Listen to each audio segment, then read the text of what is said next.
ഇത് നിന്റെ അവസാന ചാൻസ് ആണെന്ന് നിനക്ക് ഓർമ്മയുണ്ടല്ലോ. മരിക്കേണ്ടി വന്നാലും ഞാൻ അമ്മയ്ക്കെന്ന വാക്ക് മാറില്ല.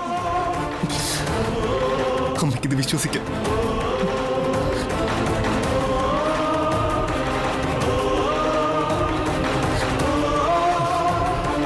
ഇനി നീ ഒരു സത്യം ചെയ്യണം ദുർഗ. ഞാനോ? അതെ.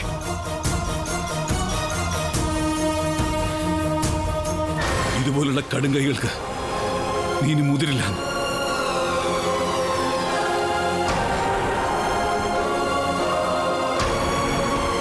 അതിനു മുമ്പ് പ്രസാദേട്ടൻ എനിക്കൊരു വാക്ക് തരണം. ഞാൻ ജീവിച്ചിരിക്കണോ വേണ്ടയോ എന്ന് തീരുമാനിക്കുന്നത് പോലും അതിനുശേഷമായിരിക്കും.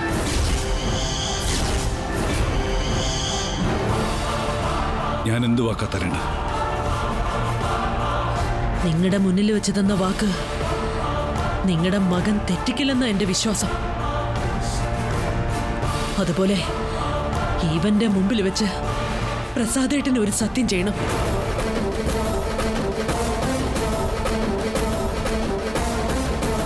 ഒരിക്കലൊരു വാക്ക് തന്നതാ, പക്ഷേ അതിനോട് ഒരു നീതിയും നിങ്ങൾ പുലർത്തിയില്ല. അതോടെ എനിക്ക് നിങ്ങളിലുള്ള വിശ്വാസം നഷ്ടപ്പെട്ടു. സത്യം ചെയ്യുന്ന പറ സാറേ. ദുർഗേച്ചിയുടെ ജീവനോളം വരുമോ മറ്റെന്തെങ്കിലും?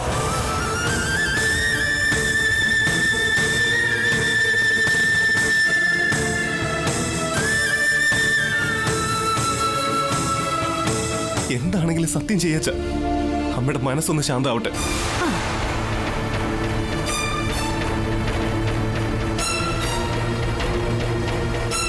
പറ ദുർഗ, സത്യം ചെയ്യാൻ ഞാൻ തയ്യാറാ.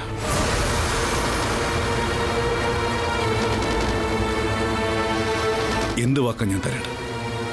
എന്ത് സത്യം ഞാൻ ചെയ്യേണ്ടത്? പ്രിയയും കുടുംബത്തെയും എന്റെ കൺമുന്നിൽ വരാത്ത വിധം അകറ്റി നിർത്താവുന്നുള്ള വാക്ക്.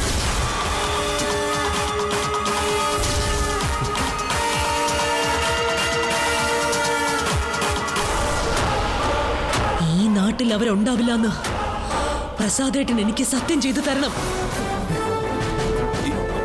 എന്താ ദുർഗ നീ പറയുന്നത്?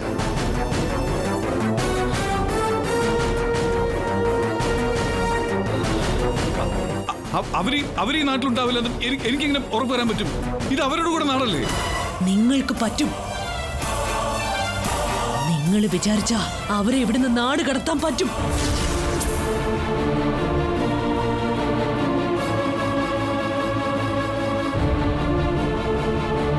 ജയശീലന് ദൂരെ എവിടേക്കെങ്കിലും ഒരു എമർജൻസി ട്രാൻസ്ഫർ. ജയശീലൻ ട്രാൻസ്ഫർ ചെയ്യാനോ? എന്താ പ്രാണം പോകുന്നത് പോലെ തോന്നുന്നുണ്ടോ? ദുർഗ, എന്നെക്കാൾ വലുത് നിങ്ങൾക്ക് അവരാണെങ്കിൽ വേണ്ട. ഞാൻ തീരുമാനിച്ച വഴിക്ക് ഞാൻ പോയിക്കോളാം. അയ്യോ ദുർഗേച്ചി, അമ്മേ, ദുർഗേച്ചി, ദുർഗേച്ചി അമ്മേ, വേണ്ട. ദുർഗ, ദുർഗേച്ചി, ദുർഗേച്ചി വേണ്ട. ഇപ്പോഴും എന്നെ ചുടാനുള്ള മണ്ണെണ്ണ എന്റെ ദേഹത്തുണ്ട്. ഞാനൊന്ന് പറയട്ടെ. വീണ്ടും പറഞ്ഞു പറ്റിക്കാനാണ് ശ്രമമെങ്കിൽ വേണ്ട. ദുർഗ, യെസ് ഓർ നോ, രണ്ടിലൊരു വാക്ക് മതി. ദുർഗ, ഞാൻ സത്യം ചെയ്യാമെങ്കിൽ ചെയ്യാന്ന് പറ. അമ്മ വേണ്ടമ്മേ. അച്ഛൻ എന്താ ആലോചിക്കും? നമുക്ക് സത്യം ചെയ്ത് കൊടുക്ക്. ഞാൻ പറ്റില്ലെന്ന് പറഞ്ഞില്ലല്ലോ. നിനക്ക് നിന്റെ അമ്മയോടുള്ള ഇഷ്ടം പോലെ തന്നെ എനിക്ക് എന്റെ ഭാര്യയോടുണ്ട്.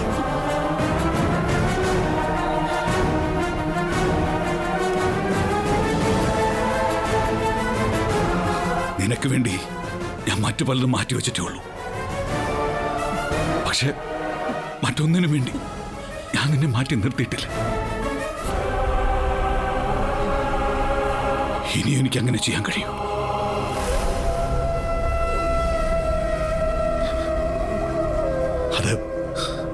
അത് നീ ഏത് രീതിയിൽ തെറ്റിദ്ധരിച്ചാലും ശരി, എന്റെ മനസ്സ് എപ്പോഴും നിന്റെ കൂടെ തന്നെ ഉണ്ടായിരുന്നു.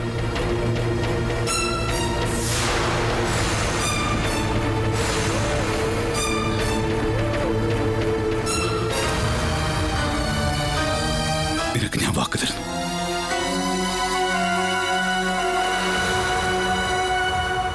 നിനക്കിഷ്ടമില്ലാത്തവരാരും ഇനി നിന്റെ മുന്നിലേക്ക് വരില്ല. ജയശീലിനെ ഞാൻ ട്രാൻസ്ഫർ ചെയ്തോളാം.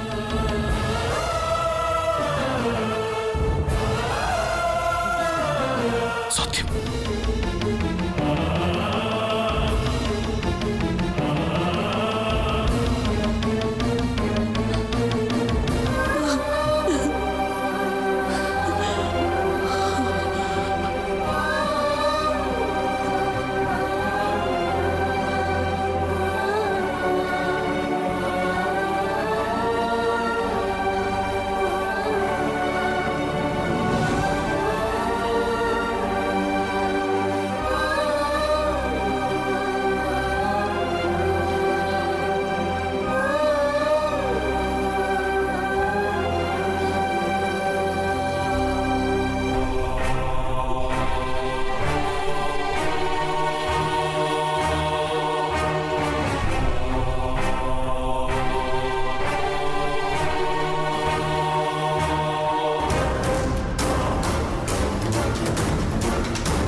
അവൾ ഒരിക്കലും അമ്മയുടെ മരുമകളാവില്ല.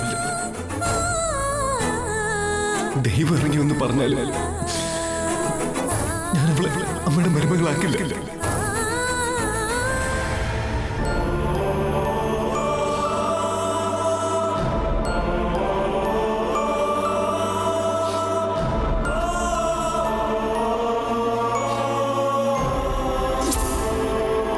നിനക്കിഷ്ടമില്ലാത്തവരാരും ഇനി നിന്റെ മുന്നിലേക്ക് വരില്ല. ജയശീലിനെ ഞാൻ ട്രാൻസ്ഫർ ചെയ്തോളാം.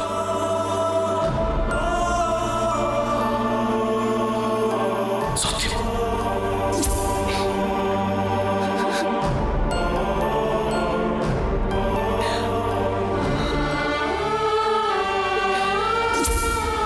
നാളെ ഞാനോ നീയോ ഇല്ലാതായാൽ നമ്മുടെ ചിതയ്ക്ക് കൊള്ളി വയ്ക്കാൻ പോലും നമ്മുടെ മകനെ ദുർഗേച്ചി അനുവദിക്കില്ല.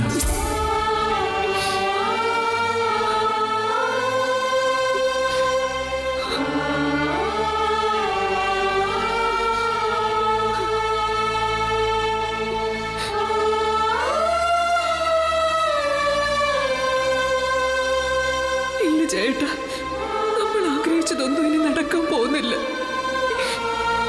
നമ്മുടെ പ്രതീക്ഷകൾക്കും സന്തോഷത്തിനും ഒരു നീർക്കുമിളയുടെ ആയുസ് പോലും ഇല്ലാതായി.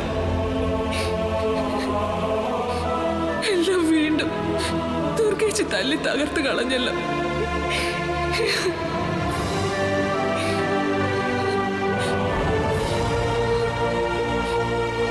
ഭാഗ്യദോഷികളായി ജനിച്ച നമുക്ക് ഭാഗ്യദോഷികളായി തന്നെ മരിക്കാനായി യോഗം.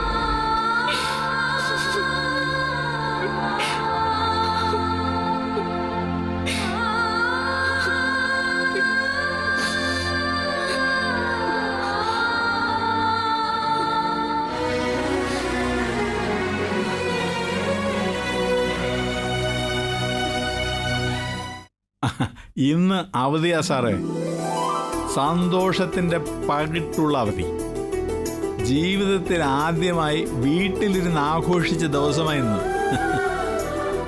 അത് സസ്പെൻസാ സാറേ. ഞാൻ വേണമെങ്കിൽ ചെറിയൊരു സൂചന തരാം. ഞാനും എൻ്റെ പ്രിയയും സ്വപ്നം കണ്ടതുപോലെ ഞങ്ങളുടെ മകളുടെ കല്യാണം ഉടനെ നടക്കും. എൻ്റെ ഈശ്വരൻ, കുട്ടികൾ തമ്മിലുള്ള അടുപ്പം കണ്ട് ചേട്ടനെല്ലാം മനസ്സിൽ ഉറപ്പിക്കുകയാണല്ലോ. പോക്കും മുമ്പേ കൊഴിയാൻ വിധിക്കപ്പെട്ട ബന്ധുവാണതെന്ന് ഞാൻ എങ്ങനെ ചേട്ടനോട് പറയും? ശരി സാറേ. ആ ഓക്കെ. ആ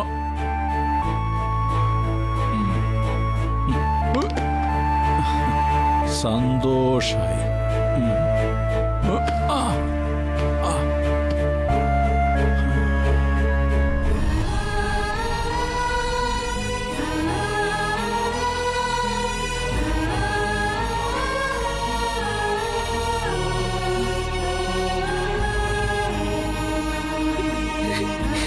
എല്ലാം അവസാനിച്ചു. ഏട്ടന്റെ ആദിയുടെ കയ്യിൽ നിന്ന് ദുർഗേച്ചി വാങ്ങിയത് അവസാനത്തെ വാക്ക. നമ്മുടെ പൊന്നുമോളുടെ ജീവിതം ദുർഗേച്ചി സ്വന്തം ജീവൻ വെച്ച് വിലപേശി തകർത്ത് കളഞ്ഞു ജയേട്ട.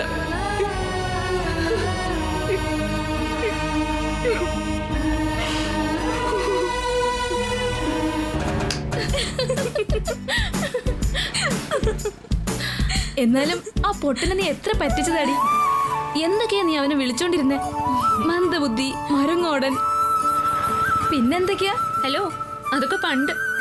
ഇനി ആരെങ്കിലും അവനെ അങ്ങനെ വല്ലതും വിളിച്ചാലുണ്ടല്ലോ, ഈ തുളസി ആയിരിക്കും അവർക്കെതിരെ പ്രതികരിക്കുന്നത്. അമ്പടി, നീ ഇത്ര പെട്ടെന്ന് മലക്കം മറിഞ്ഞല്ലോ. അപ്പോ സംഗതി നിനക്ക് അസ്ഥിക്ക് പിടിച്ചു. മനസ്സല്ലേടി, എത്ര കാലം അതിനെ മൂടി പൊതിച്ച് വെക്കാൻ പറ്റും? സങ്കടം വന്ന കരയുന്ന പോലെ, സന്തോഷം വന്ന ചിരിക്കുന്ന പോലെ, സ്നേഹം ഒരു ദിവസം പുറത്തു ചാടില്ലേ?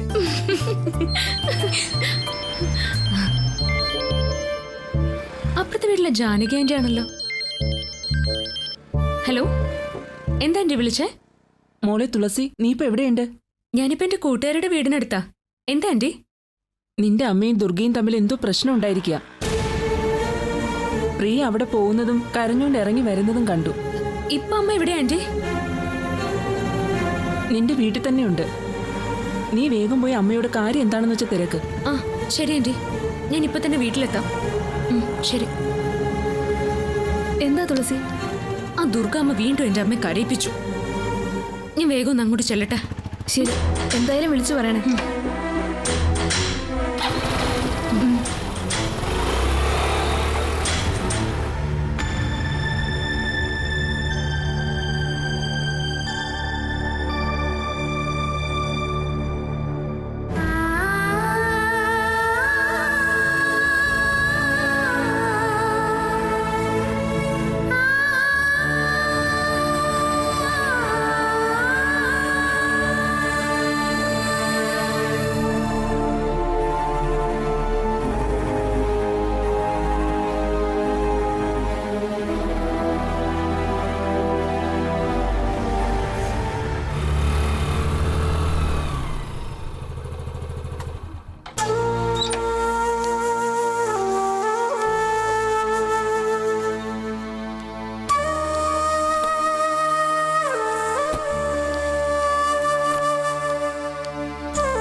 എന്താ അമ്മ ഉണ്ടായ?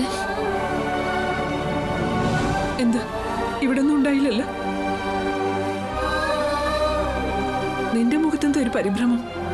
എന്റെ പരിഭ്രമം അമ്മ ഓർത്തിട്ടാ. സത്യം പറയാമ്മ, എന്നെ ഒന്നും വിളിക്കാൻ നോക്കണ്ട. ഞാൻ എല്ലാം അറിഞ്ഞിട്ടാ വന്നിരിക്കുന്നത്. എല്ലാം അറിഞ്ഞിട്ടോ?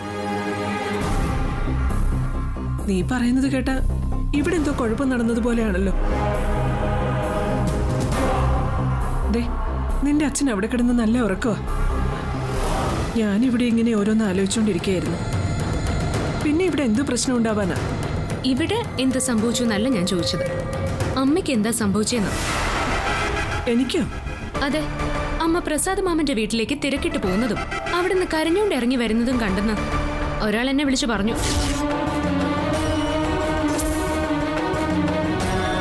അച്ഛനെ അടിമപ്പണി ചെയ്യിക്കാൻ വിളിച്ചതുപോലെ അമ്മയെ നെഞ്ചിൽ കുത്തി കരയിക്കാൻ വിളിപ്പിച്ചതാണോ ദുർഗാമ്മ?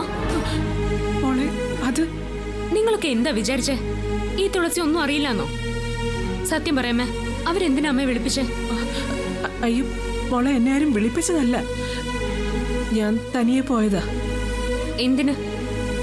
അമ്മയ്ക്ക് അവിടെ പോയേണ്ട ഒരു കാര്യമില്ലെന്ന് എനിക്കറിയാം. പിന്നെ എന്തിനാ അമ്മ എന്നോട് കള്ളം പറയുന്നേ? തുളസിക്ക് സത്യം അറിയാൻ വേറെയും വഴിയുണ്ട്. ഞാനേ ദുർഗാമ്മയോട് തന്നെ ചോദിച്ചോളാം. തുളസി, നീ എവിടെ ഈ ചാടിത്തുള്ളി പോന്നേ? ഞാൻ പറയാം. അങ്ങനെ വഴിക്ക് വാ. പ്രസാദേട്ടന്റെ വീട്ടില് എന്തോ വലിയ വഴക്ക് നടക്കുന്നുണ്ടെന്ന് പത്രത്തിന്റെ കാശ് വാങ്ങിക്കാൻ വന്നയാൾ എന്നോട് പറഞ്ഞു. എനിക്ക് മനസ്സ് കേൾക്കാഞ്ഞ് അവിടെ എന്താ സംഭവിക്കുന്നതെന്ന് അറിയാൻ ഞാൻ ഓടിപ്പോയി. അവിടെ എത്തിയപ്പോ ഏട്ടനും ദുർഗേച്ചിയുമായി വലിയ വഴക്ക് നടക്കുമായിരുന്നു. വിഷയം നമ്മൾ തന്നെ ആയിരിക്കുമല്ലേ? ഏയ്, അത് മാത്രമൊന്നുമല്ല. അവര് തമ്മിലുള്ള എന്തൊക്കെയോ പ്രശ്നങ്ങളും ഉണ്ടായിരുന്നു.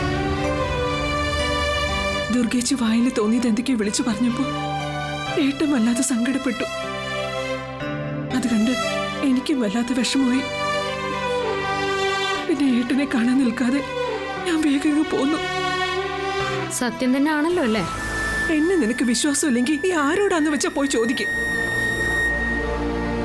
അതല്ല, ദുർഗാമ്മയോട് നിനക്ക് വഴക്കിട്ടേ പറ്റൂന്നാണെങ്കിൽ പോയി വഴക്കിട്. ഞാനൊന്നും പറയുന്നില്ല, എല്ലാം സഹിച്ചോളാം. പോരെ. ഷോ വേണമെങ്കിലേ എൻ്റെ അമ്മക്കുട്ടി.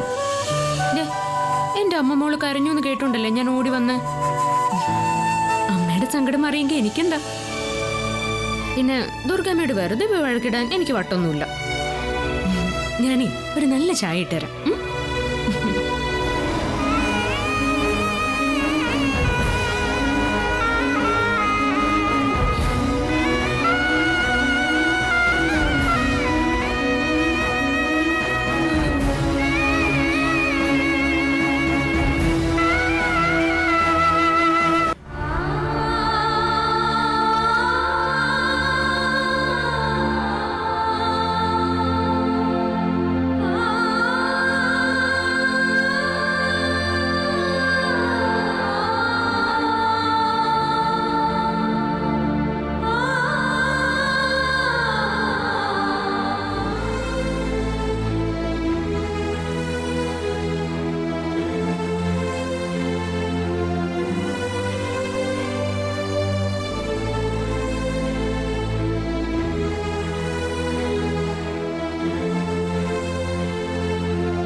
എന്തെങ്കിലും ഒന്ന് പറയമ്മേ.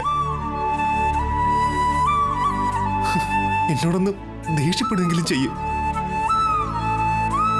അമ്മ ഇങ്ങനെ മിണ്ടാതിരിക്കുമ്പോ എനിക്ക് പേടിയാ തോന്നുന്നത്. ഞാൻ അമ്മയുടെ കാല് പിടിച്ച് ക്ഷമ ചോദിക്കാം. സോറി അമ്മ.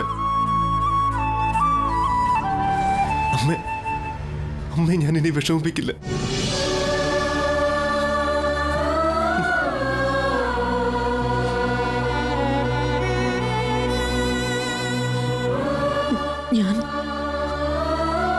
ഞാനൊരു അമ്മ എന്ന നിലയിൽ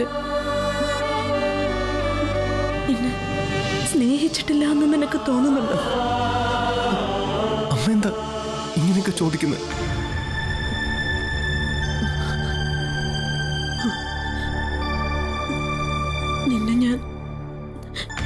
നിന്നെ ഞാൻ സ്നേഹിച്ചതെല്ലാം നീ അറിയാതെ പോയിട്ടുണ്ടെങ്കിൽ ഒരമ്മ എന്ന നിലയിൽ ഞാൻ തോറ്റുപോയി.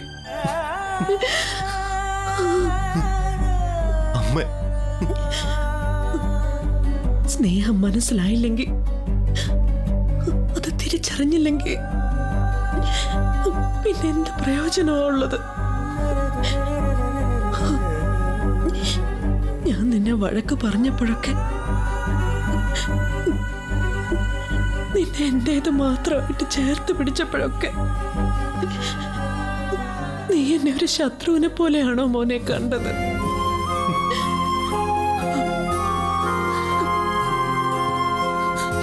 കരയില്ലമ്മേ.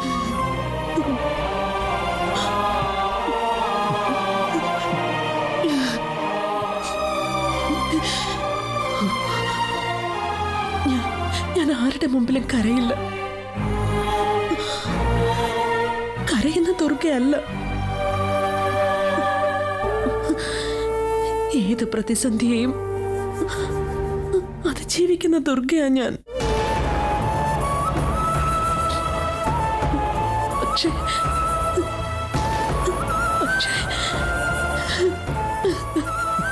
മുമ്പില്.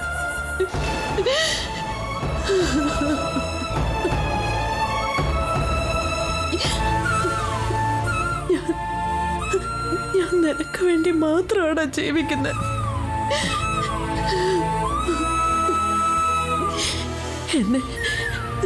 എന്നെ എന്റെ ജീവിതത്തിലേക്ക് തിരിച്ചു കൊണ്ടുവന്നത് നീയാ.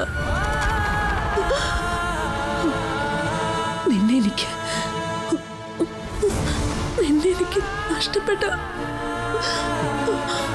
അയ്യോ, ആ നിമിഷം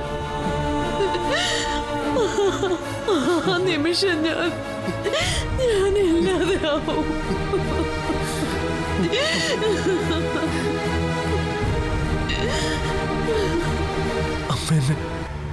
അമ്മ എന്നെ ഇത്രയേറെ സ്നേഹിക്കുന്നുണ്ടെന്ന് എനിക്കറിയില്ലായിരുന്നു.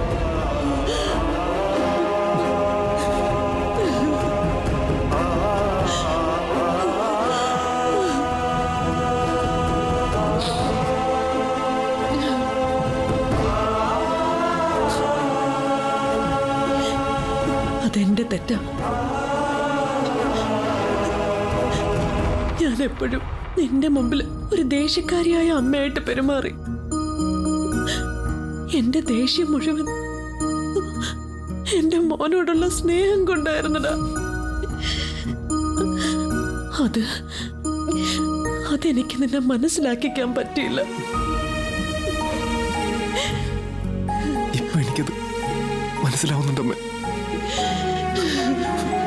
അമ്മയുടെ സ്നേഹം ഞാൻ തിരിച്ചറിയുന്നുണ്ട്.